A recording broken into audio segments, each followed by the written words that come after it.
जय जय श्री गणेशाय नमः। श्री सीतारामाभ्याम नमः। श्री हनुमते नमः। श्री उमापते नमः। श्री गुरुवे नमः। सब संतन की जय जय। जय जय सीताराम। राधे श्याम। हम्म।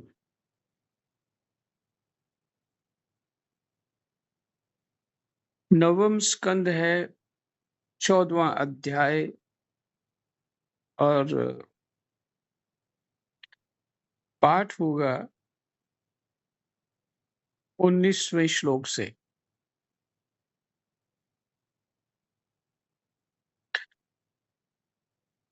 18वें श्लोक में था जो पढ़ लिया सुबह। देवांगना उर्वशी को देखकर राजा पुरुरवा के नेत्र हर्ष से खिल उठे। उनके शरीर में रोमांच हो आया। उन्होंने बड़ी मीठी वाणी से कहा, कृष्णाय वासुदेवाय हरे परमात्मने प्रणत कलेशनाशा गोविंदाय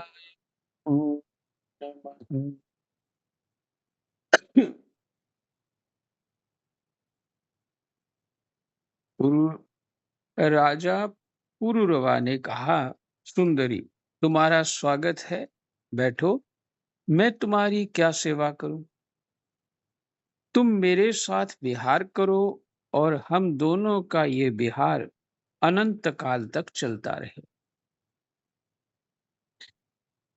उर्वशी ने कहा, राजन, आप सौंदर्य के मूर्तिमान स्वरूप हैं। भला ऐसी कौन कामनी है जिसकी दृष्टि और मन आप में आसक्त ना हो जाए? क्योंकि आपके समीप आकर मेरा मन रमन की इच्छा से अपना धैर्य खो बैठा।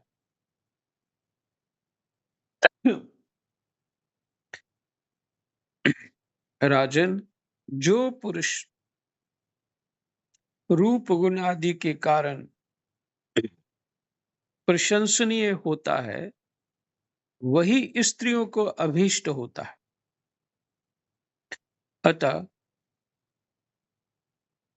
मैं आपके साथ अवश्य विहार करूंगी, परंतु मेरे प्रेमी महाराज, मेरी एक शर्त है। मैं आपको धरोहर के रूप में भेड़ के 2 बच्चे सौंपती हूँ। आप इनकी रक्षा करना। वीर शिरोमणे, मैं केवल घी खाऊंगी और मैथुन के अतिरिक्त और किसी भी समय आपको वस्त्रहीन ना देख सकूंगी।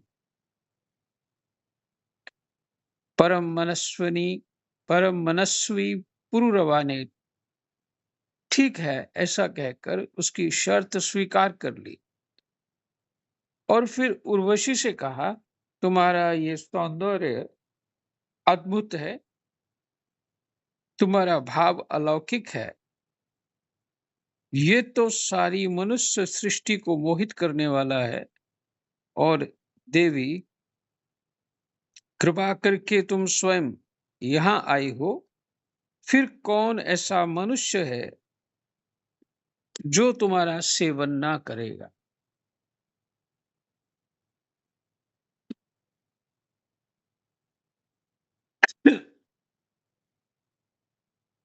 परीक्षित, तब उर्वशी काम शास्त्रोक्त पद्धति से पुरुष श्रेष्ठ पुरुरवा के साथ विहार करने लगी। वे भी देवताओं की विहार स्थली चैत्र रथ नंदन वन आदि उपवनों में उसके साथ स्वच्छंद विहार करने लगे।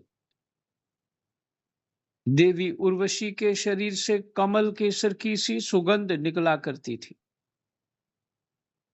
उसके साथ राजा पुरुरवा ने बहुत वर्षों तक आनंद विहार किया।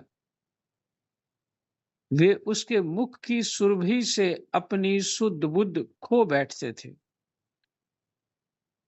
इधर जब इंद्र ने उर्वशी को नहीं देखा, तब उन्होंने गंधर्वों को उसे लाने के लिए भेजा और कहा, उर्वशी के बिना मुझे ये स्वर्ग फीका जान पड़ता है। ये इंद्र ने कहा। वे गंधर्व आधी रात के समय घोर अंधकार में वहां गए और उर्वशी के दोनों भेड़ों को, जिन्हें उसने राजा के पास धरोहर रखा था, चुराकर चलते बने। उर्वशी ने जब गंधर्वों के द्वारा ले जाए जाते हुए अपने पुत्र के समान प्यारे भेड़ों की बे बे सुनी, तब वह कह उठी कि अरे, इस कायर को अपना स्वामी बनाकर मैं तो मारी गई। ये नपुंसक अपने को बड़ा वीर मानता है, ये मेरे भेड़ों को भी ना बचा सका। अब विचार करिए, कहाँ वो एक दूसरे का बड़ा स्वागत और स्नेह और विशेष विशेष गुणों का वर्णन कर रहे हैं, और एकदम पासा पलट दिया कि सत्य यही था कि वो भेड़ इसलिए दिए थे तो इंद्र जो है उनको बुलाना चाहते थे।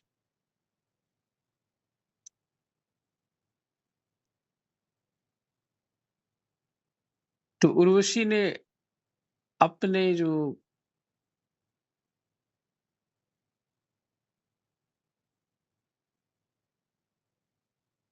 और अपना जो अ, जाने के लिए ये सब, अपना वापस जाने के लिए सब बोलने लगी। हम्म? तो शब्द तो बहुत बुरे बोले। तब वह कह उठी कि अरे, इस कायर को अपना स्वामी बनाकर मैं तो मारी गई। यह नपुंसक अपने को बड़ा वीर मानता है, ये मेरे भेड़ों को भी ना बचा सका। पहले कहा था कि स्त्रियां रूप देखती हैं, गुण देखती हैं, वीरता देखती हैं, और अब दो विपरीत शब्द बोल रहे हैं। इसी पर विश्वास इसी पर विश्वास करने के कारण लुटेरे मेरे बच्चों को लूट कर लिए जा रहे हैं। मैं तो मर गई।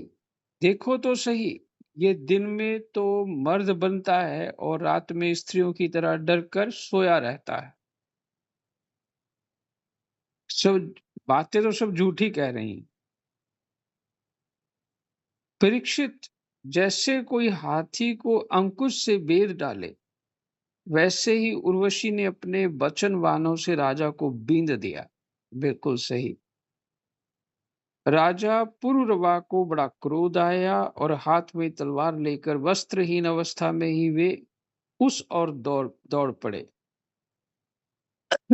गंधर्वों के गंधर्वों ने उनके झपटते ही भेड़ों को तो वहीं छोड़ दिया और स्वयं बिजली की तरह चमकने लगे। जब राजा पुरुरवा भेड़ों को लेकर लौटे, तब उर्वशी ने उस प्रकाश में उन्हें वस्त्रहीन अवस्था में देख लिया। बस, वह उसी समय उन्हें छोड़कर चली गई। वो तो तैयारी उसने पहले रखी हुई थी। परीक्षित, राजा पुरुरवा ने जब अपने शयनागार में अपनी प्रियतमा उर्वशी को नहीं देखा, तो वे अनमने हो गए। उनका चित्त उर्वशी में ही बसा हुआ था। वे उसके लिए शोक से विह्वल हो गए और उन्मत्त की भांति पृथ्वी में इधर उधर भटकने लगे। एक दिन कुरुक्षेत्र में सरस्वती नदी के तट पर उन्होंने उर्वशी और उसकी 5 प्रसन्न मुखी सखियों को देखा। 5 प्रसन्न मुखी सखियों को देखा और बड़ी मीठी वाणी से कहा, प्रिय, तनिक ठहर जाओ, एक बार मेरी बात मान लो। निष्ठुरे, अब आज तो मुझे सुखी किए बिना मत जाओ, क्षण भर ठहरो। आओ हम दोनों कुछ बातें तो कर लें।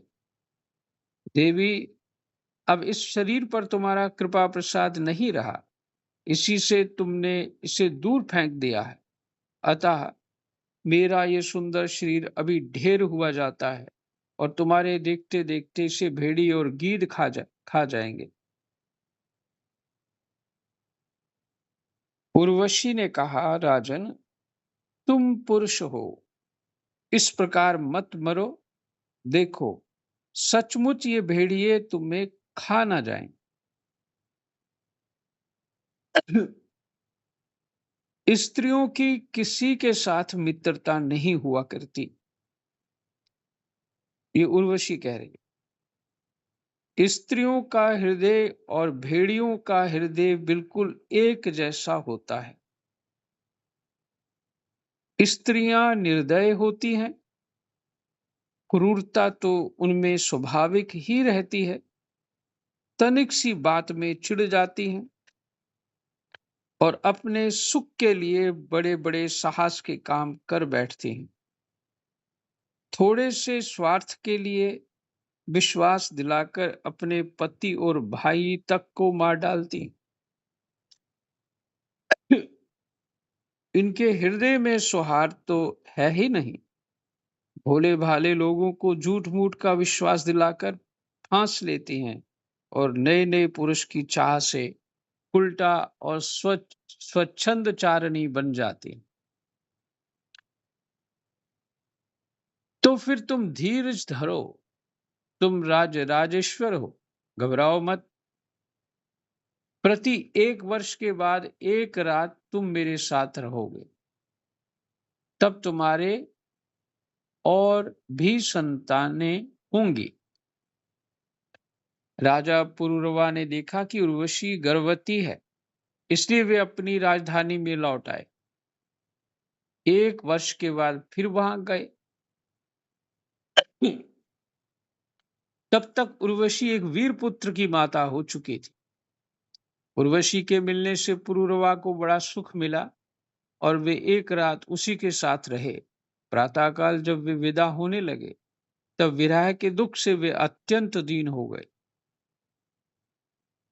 उर्वशी ने उनसे कहा, तुम इन गंधर्वों की स्तुति करो, ये चाहें तो तुम्हें मुझे दे सकते हैं।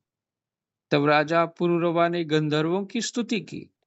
परीक्षित, राजा पुरुरवा की स्तुति से प्रसन्न होकर गंधर्वों ने उन्हें एक अग्निस्थाली, मैंने अग्नि स्थापन करने का पात्र दिया, अग्निस्थाली दी।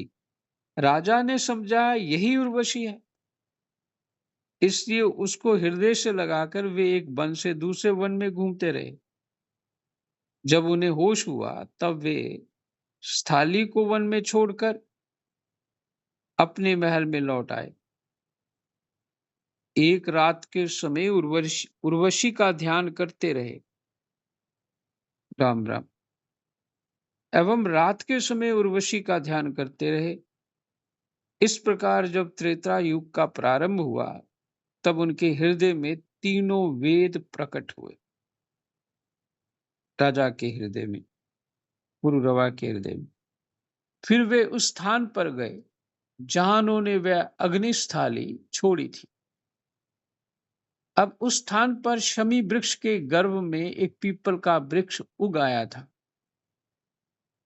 उसे देखकर उन्होंने उससे 2 अरनियां, मैंने मंथन काष्ठ जो होता है, बनाई। फिर उन्होंने उर्वशी लोक की कामना से नीचे की अरनी को उर्वशी, ऊपर की अरनी को पुरुरवा और बीच के काष्ठ को पुत्र रूप से चिंतन करते हुए अग्नि प्रज्वलित करने वाले मंत्रों से मंथन किया। उनके मंथन से जातवेता नाम का अग्नि प्रकट हुआ। राजा पुरुरवा ने अग्नि देवता को त्रय विद्या के द्वारा आहवनीय, गार्हपत्य और दक्षिणाग्नि, इन 3 भागों में विभक्त करके पुत्र रूप से स्वीकार कर लिया। फिर उर्वशी लोक की फिर उर्वशी लोक की इच्छा से पुरुरवा ने उन तीनों अग्नियों द्वारा सर्वदेव स्वरूप इंद्रियातीत यज्ञपति भगवान श्री हरि का यजन किया। फिर से सुनिए। फिर उर्वशी लोक की इच्छा से, मनिष्कामना से पुरुरवा ने उन तीनों अग्नियों द्वारा जो भगवान है, तो इंद्रियातीत भगवान यज्ञपति श्री हरि का यजन किया। परीक्षित त्रेता के पूर्व सतयुग में एकमात्र प्रणव ओंकार ही वेद था। सारे वेद शास्त्र उसी के अंतर्भूत थे। देवता थे एकमात्र नारायण। कब? त्रेता से पूर्व सतयुग में।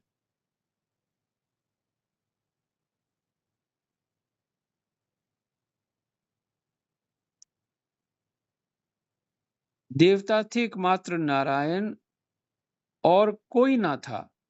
अग्नि भी तीन नहीं केवल एक था और वर्ण भी केवल एक हंस ही था। माने सबका वर्ण जो था समान था, हंस था। उसका नाम हंस था। हंस का अर्थ यही लगाना चाहिए कि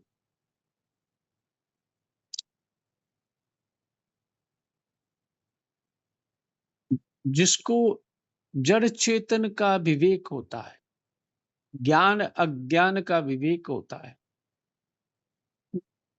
जिसको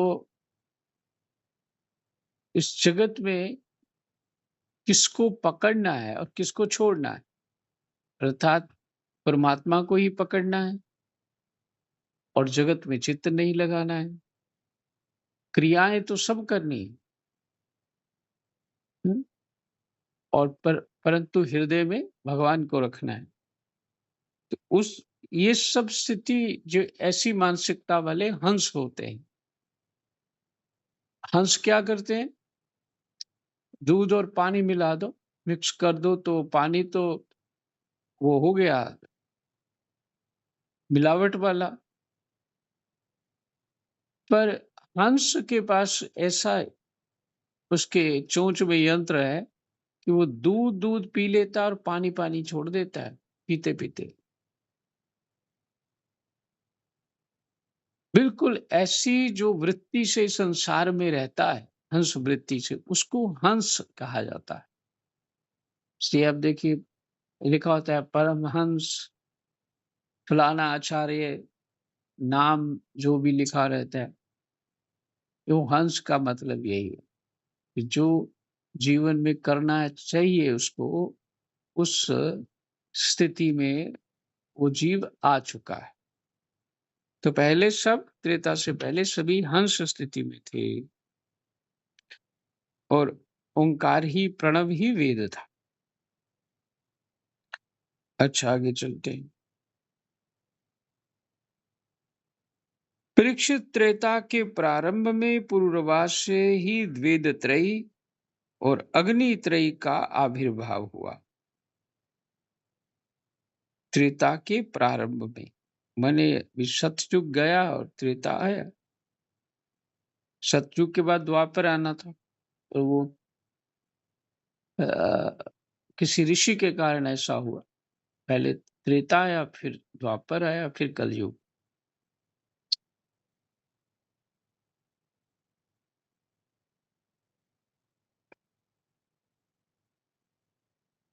परीक्षित त्रेता के प्रारंभ में पुरुरवा से ही वेदत्रयी और अग्नित्रयी का आविर्भाव हुआ। राजा पुरुरवा ने अग्नि को संतान रूप से स्वीकार करके गंधर्व लोक की प्राप्ति की। ये 14वां अध्याय विश्राम हुआ। 15वां अध्याय पढ़ लेते हैं थोड़ा सा। और 15वां अध्याय है, प्रसंग है इसमें ऋचिक जमदग्नि और परशुराम जी के चरित्र।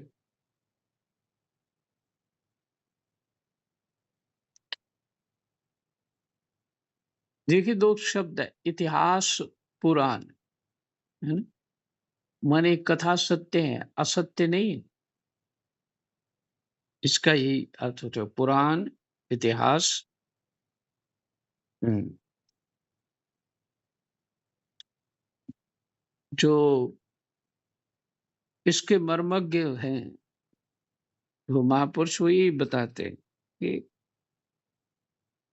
इतिहास पुराण जाने बिना जो शास्त्रों में वर्णन है, ठीक-ठीक जो है धर्म, कर्म, विज्ञान की समझ नहीं आती।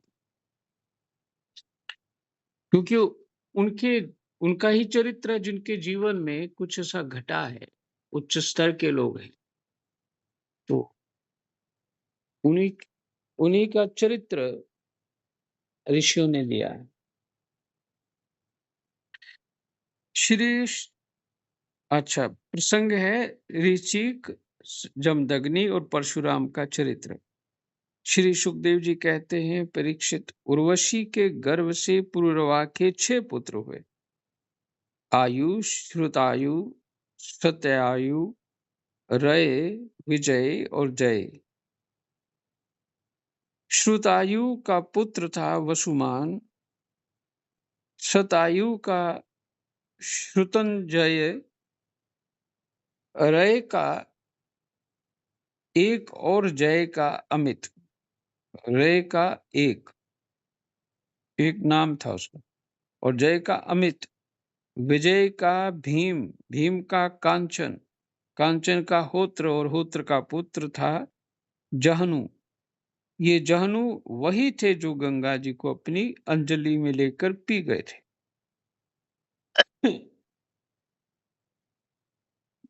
जो ये प्रसंग तो आप भगीरथी जब गंगा महाराज भागीरथ जा रहे थे तो उनकी कुटिया उन्होंने जो उस किनारे में थी तो उसको बहा दिया। बस उसी कारण से वो अपना हाथ बढ़ाया और सारी गंगा हाथ में आ गई और पी गए। अब गंगा तो दिखे ना कहीं भी। जो गंगा ये कह रही थी कि मैं पाताल लोक में चली जाऊंगी, तो शंकर जी का तप करना पड़ा, उनकी जटाओं से होती हुई यहाँ पहुंची। मान लीजिए शंकर जो हिमालय है, वो शंकर जी का जटा स्वरूप ही। हम्म, तो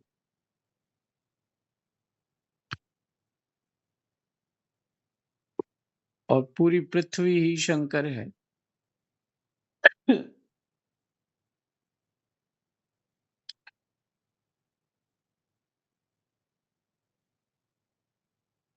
तो वो गंगा पी गए थे। जो गंगा पी गए तो फिर भागीरथ पीछे आए तो देखिए गंगा बस महात्मा जी तक थी, उसके आगे तो है नहीं। तो फिर उस जाहनु ऋषि की प्रार्थना करी, वो ऋषि थे ना, प्रार्थना करी और उन्होंने फिर अपनी जांग से काट करके वहां से निकाली गंगा। इसलिए उसका नाम गंगा का जाह्नवी भी है। मेरी जाह्नवी पुत्री हो गई उनकी, जो गंगा जी को अपनी अंजलि में लेकर पी गए। जाहनु का पुत्र था पुरु, पुरु का बालक नहीं, पुरु का बलाक और बलाक का अजक, अजक का कुश था। कुश के 4 पुत्र थे, कुशाम्भु, तनये, वसु और कुशनाभ। अच्छा ये कुश देखो अलग-अलग हैं। पीछे कुश जो लव और कुश हैं, वो तो राम जी के पुत्र हैं। ये दूसरे कुश हैं। इनमें से कुशाम्भु के पुत्र गादी हुए। परीक्षित, गादी की कन्या का नाम था सत्यवती। ऋचिक ऋषि से गादी से ऋचिक ऋषि ने गादी से उनकी कन्या मांगी। गादी गादी ने ये समझकर कि ये कन्या के योग्य वर नहीं है, ऋचिक से कहा, ये ब्रह्मा के पुत्र हैं ऋचिक, मुनिवर हम लोग कुशिक वंश के हैं, हमारी कन्या मिलनी कठिन है, इसलिए आप 1000 ऐसे घोड़े लाकर मुझे शुल्क रूप में दीजिए, जिनका सारा शरीर तो श्वेत हो, परंतु एक एक कान श्याम वर्ण का हो। जब गादी ने ये बात कही, तब ऋचिक मुनि उनका आशय समझ गए और वरुण के पास जाकर वैसे ही घोड़े ले आए तथा उन्हें देखकर सुंदरी सत्यवती से विवाह कर लिया।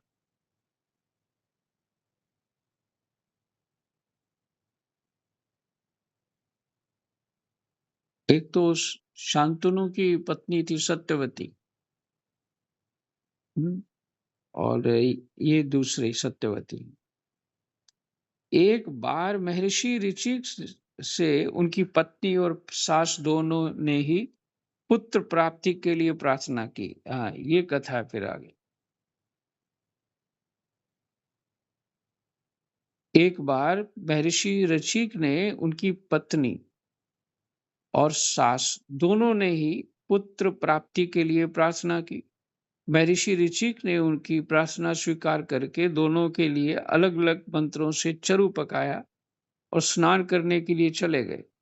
सत्यवती की माँ ने ये समझकर कि ऋषि ने अपनी पत्नी के लिए श्रेष्ठ चरु पकाया होगा, खुद ही बुद्धि चलाने लग गए और खुद ही फंस गई। हाँ, ये है विचित्र बात।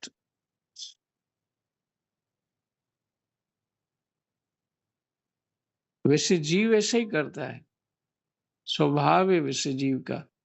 और जब मति छोटी होती है ना, मति में सद्गुण नहीं रहते और मति जो है कुसंग में रहती है, तो इस तरह के ही विचार आते हैं। और ऐसे विचार होने से ही घरों में लड़ाइयाँ इत्यादि ये सब इधर-उधर की बात अपने से बना-बनो के सुना देना। तो देखिए इसने क्या किया, उनकी पुत्री है, सत्यवती उसकी पुत्री है और पुत्री ने कि अगर पुत्री को अच्छी संतान ऋषि दे देगा तो इसका क्या हानि होने वाली है। और बुद्धि में आ गया, तो पुत्री से ही द्वेष हो गया क्या? ये बड़ी विचित्र बात है। भाई होई जो राम रचि राखा।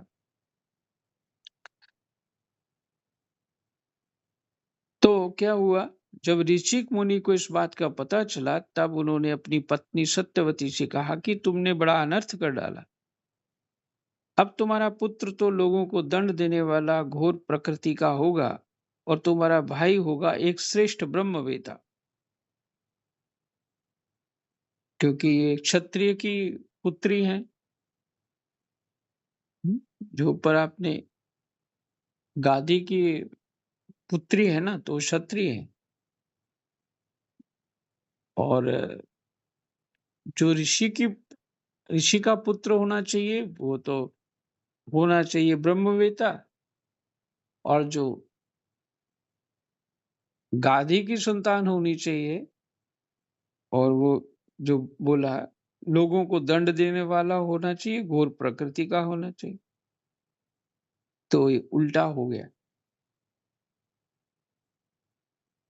सत्यवती ने ऋषिक मुनि को प्रसन्न किया और प्रार्थना की कि स्वामी ऐसा नहीं होना चाहिए। तब उन्होंने कहा अच्छी बात है, पुत्र के बदले तुम्हारा पौत्र वैसा हो, घोर प्रकृति का होगा। हम्म, देखिए ऐसे महापुरुष में ऐसे समर्थ हैं ये। तो क्योंकि बड़ी समाज में बड़ी बदनामी हो जाएगी। ये कैसे हो गया? राजा क्षत्रिय का पुत्र क्षत्रिय जैसा स्वभाव होना चाहिए और ब्राह्मण का पुत्र ब्राह्मण जैसा स्वभाव होना चाहिए। तो यहाँ उल्टा काम हो रहा था। ब्राह्मण का पुत्र क्षत्रिय स्वभाव वाला और क्षत्रिय का पुत्र ब्राह्मण स्वभाव वाला। कारण क्या? बस उसने कलश बदल लिया, उसकी माता ने। जिस मंत्रों का आदान उस कलश में किया था, उसे क्षत्रिय स्वभाव वाला किया था, अपनी सास के लिए और अपनी पत्नी के लिए ब्रह्मवेत्ता। ऐसा वहां पे उन मंत्रों का आदान उसमें किया था।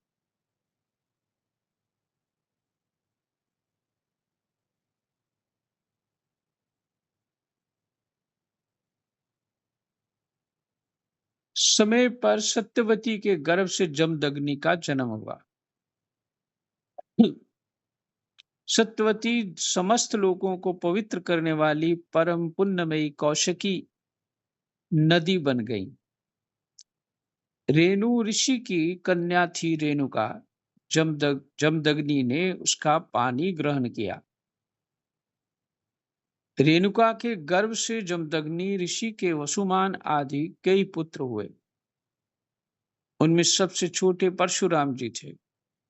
उनका यश सारे संसार में प्रसिद्ध है। कहते हैं कि है वंश का अंत करने के लिए स्वयं भगवान ने ही परशुराम के रूप में अंशावतार ग्रहण किया। माने अवेशावतार, बाद में आवेश ही आया भगवान के अवतार का। उन्होंने इस पृथ्वी को 21 बार क्षत्रियहीन कर दिया। बहुत कठिन था क्षत्रियहीन करना, पर भगवान ही प्रवेश कर जाए तो किसी की क्या चले। 21 बार। यद्यपि क्षत्रियों ने उनका थोड़ा सा ही अपराध किया था, फिर भी वे लोग बड़े दुष्ट ब्राह्मणों के अभक्त रजोगुनी विशेष करके तमोगुनी हो रहे थे। कौन? क्षत्रिय उस समय। यही कारण था कि पृथ्वी के भार हो गए थे और इसी के फलस्वरूप भगवान परशुराम ने उनका नाश करके पृथ्वी का भार उतार दिया।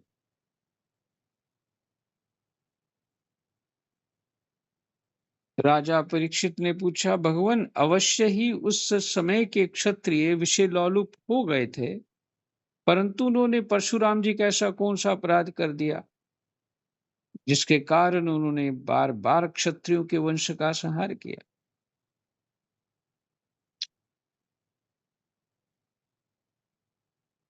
यही विश्राम करते हैं।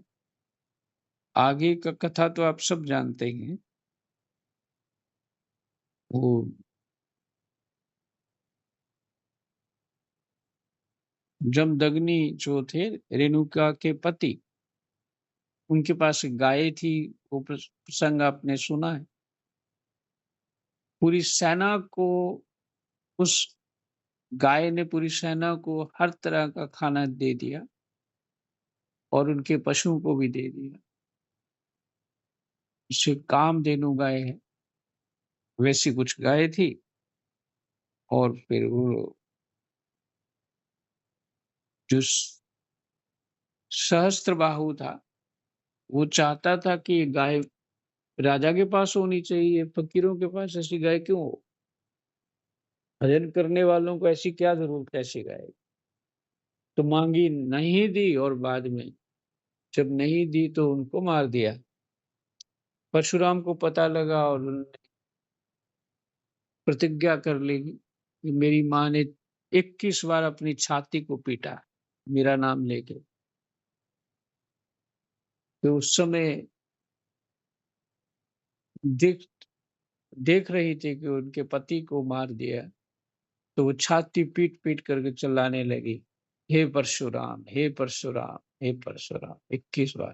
कौन? कहते मैं 21 बार क्षत्रिय, ऐसे जो क्षत्रिय हैं उदंड पृथ्वी में, तो उन सबको मैं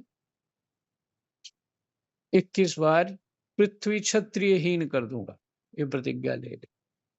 और फिर करते ऐसे, जब बढ़ जाते फिर मार देते, फिर बढ़ जाते फिर मार देते, ऐसे करते थे। 21 बार किया। इस तरह की भगवान की विचित्र विचित्र लीलाएं हैं। लीलाओं के रहस्य बहुत ही गहरे हैं। सतोगुनी विचार होने से लीलाओं की जो जो मर्म है वो हृदय में बैठता है। रजोगुण तमोगुण होने से बात समझ ही नहीं आती। इसलिए जो साधक होते हैं सत्व गुण विशेष प्राप्त करते रहते हैं। खान पान से, व्यवहार से, संग से, विचार से सत्व गुण की ओर ही झुके रहते हैं। ठीक है, आज यही विश्राम। जय जय सीताराम। राधे श्याम। कृष्णाय वासुदेवाय हरे परमात्मने प्रणतः क्लेशनाशाय गोविन्दाय जय जय।